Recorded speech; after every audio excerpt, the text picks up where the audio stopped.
दक्षिण कोरियामा घरमै बसी अथवा भनौँ युनिभर्सिटी नै नगइकन ब्याचलर्स कोर्स र मास्टर्स कोर्स चाहिँ पढ्न सकिन्छ भनेर मैले अघिल्लो एउटा दुईवटा भिडियोमा हल्का मेन्सन गरेर चाहिँ जानकारी गराएको थिएँ।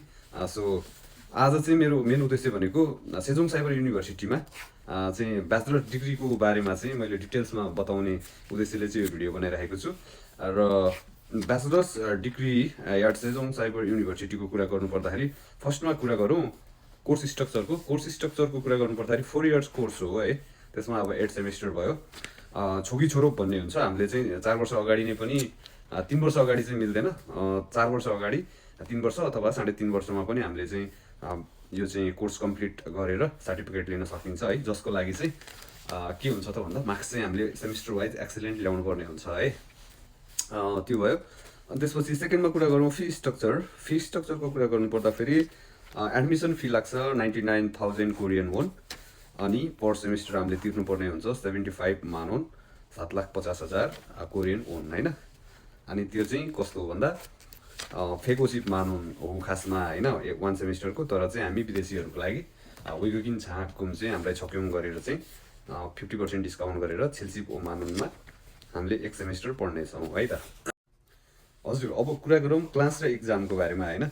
क्लास चाहिँ अब 100% अनलाइन क्लास भयो होइन। फेरि अनलाइन क्लास भनेको चाहिँ लाइभ क्लास चाहिँ होइन है। हामीले अब जुम वेबएक्सहरूमा गरेको जस्तो, त्यो डिस्कर्डहरूमा गरेको जस्तो अनलाइन क्लास चाहिँ होइन है। अनलाइन यो 100% अनलाइन क्लास भनेको कस्तो भने तपाईँको रेकर्डेड भिडियो हुन्छ क्लासको।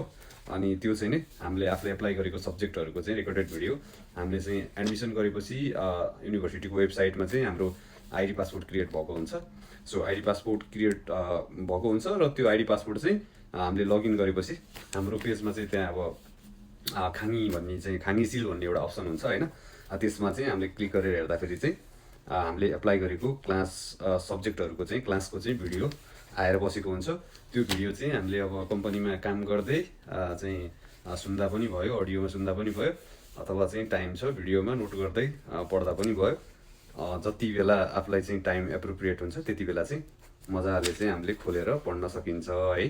यो चाहिँ एउटा प्लस पोइन्ट हो। अब कुरा गरौँ होइन यो उसको फ्याकल्टिज र सब्जेक्टको बारेमा। धेरै साथीहरूले सोध्नु भएको छ कि फ्याकल्टी सब्जेक्टको बारेमा पनि बताइदिनु भनेर।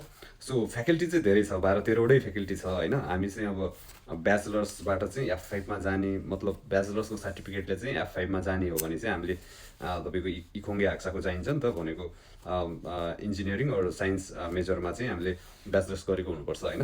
तर चाहिँ यो इन्जिनियरिङ र ब्याचलर्स भन्ने बित्तिकै त्यस्तो आत्तिनु पर्दैन, डराउनु पर्दैन होइन। त्यस्तो केही हुँदैन।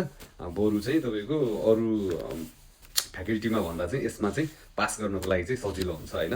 त्यो सजिलो उपायहरू के कसो छन् अब म लगभग 2 सेमेस्टरको अनुभवी छु होइन। त्यो मैले सबै तपाईँलाई सेयर गरिहाल्छु, टेन्सन छैन। स्पेसल्ली सरहरूले पनि भनौँ न विदेशीहरूलाई यसरी नै रिकमेन्ड पनि गर्छ सब्जेक्टहरू पनि। त्यो भएर त्यस्तो टेन्सन लिनु पर्दैन। मेन भनेको चाहिँ हामीले चाहिँ यो कोर्स कम्प्लिट गरेर सर्टिफिकेट पाउने बित्तिकै चाहिँ हामीले F5मा जानु पाइने चाहिँ होइन है। एक त हामीसँग मिनिमम E7 चाहिँ हुनु पऱ्यो होइन। F2 त अब मजाले पाइहाल्ने भएछन्।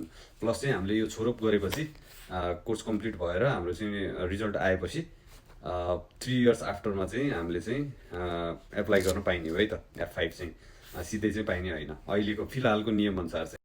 सो यदि हजुरहरू चाहिँ जेन्युनले चाहिँ इन्ट्रेस्टेड हुनुहुन्छ होइन जोइन गर्नुको लागि भने चाहिँ तपाईँले चाहिँ केही टेन्सन लिनु पर्दैन होइन। म छँदैछु एडमिसन गर्नुको लागि, सघाउनुको लागि। सो मैले जानेको हरेक आइडियाहरू सेयर गर्नुको लागि कसरी के गर्दा राम्रो हुन्छ भन्ने अब म त्यसको लागि चाहिँ छँदैछु। सो तपाईँहरू चाहिँ यदि इन्ट्रेस्टेड हुनुहुन्छ भने चाहिँ आफ्नो भनौँ न ड्रिमलाई चाहिँ पर्स्यु गर्नलाई चाहिँ अब किन ढिलो गर्ने भन्न चाहन्छु म चाहिँ होइन। बाँकी चाहिँ तपाईँहरूकै हातको कुरो भयो। यो हेरेर जति पनि साथीहरूले इनबक्स प्लस चाहिँ कमेन्टहरू गर्नुभएको छ उहाँहरूको लागि चाहिँ त्यो हुन्छ नि एकदम सोध्न मन लागेको कुराहरू चाहिँ अब मैले पर्सनल्ली चाहिँ रिप्लाई गरेर चाहिँ अलिक गाह्रो हुने भएको भएर मैले एउटा काकावटकमा ग्रुप बनाएको छु ब्याचलर्सको लागि र मास्टर्सको लागि छुट्टै छुट्टै। सो तपाईँहरूले चाहिँ त्यसमा जोइन हुनुभयो भने भनौँ न सबैले चाहिँ त्यहाँ एकै ठाउँमा चाहिँ धेरै कुराको सेयर पनि हुन्छ। मतलब सोध्न मन लागेको कुराहरू कसैलाई के सोध्न मन लाग्छ, कसैलाई के सोध्न मन लाग्छ होइन। कतिपय आफूले सोध्न मन लागेको कुरा बिर्सिराखेको हुन्छ, अर्कोले सोधेर भन्ने पनि हुन्छ होइन। त्यस्तो चाहिँ प्लस चाहिँ मलाई पनि रिप्लाई दिनको लागि सजिलो। एकचोटि दिएपछि हुने त्यो भएर चाहिँ मैले त्यस्तो बनाएको छु होइन। त्यसमा चाहिँ मैले हाम्रो एउटा प्रोफेसर सरलाई पनि जोइन गराउँछु र यदि तपाईँहरूले चाहिँ भनौँ न मैले पनि नजानेको त्यस्तो केही सोध्नुभयो भने तुरुन्तै उहाँ सरको थ्रु चाहिँ सल्भ पनि गर्न सकिन्छ। त्यो ग्रुपमा यदि तपाईँहरू पनि आउन चाहनुहुन्छ भने मैले तपाईँहरूलाई चाहिँ लिङ्क चाहिँ प्रोभाइड गरिदिन सक्छु र चाहिँ तपाईँहरू पनि आफूलाई मन लागेको कुरा त्यो ग्रुपमा सोध्न सक्नुभयो र है। अरू चाहिँ बाँकी के छ भन्नुपर्दाखेरि हिजो मैले एउटा भिडियोमा डकुमेन्ट पनि मेन्सन गरेको थिएँ, डकुमेन्ट्स के चाहिन्छ भनेर। त्यसमा चाहिँ एउटा मैले छुट्याएको जस्तो लागेको छ होइन। फर्स्टमा चाहिँ म सबै पढेर सुनाइदिन्छु डकुमेन्टहरू है तपाईँलाई।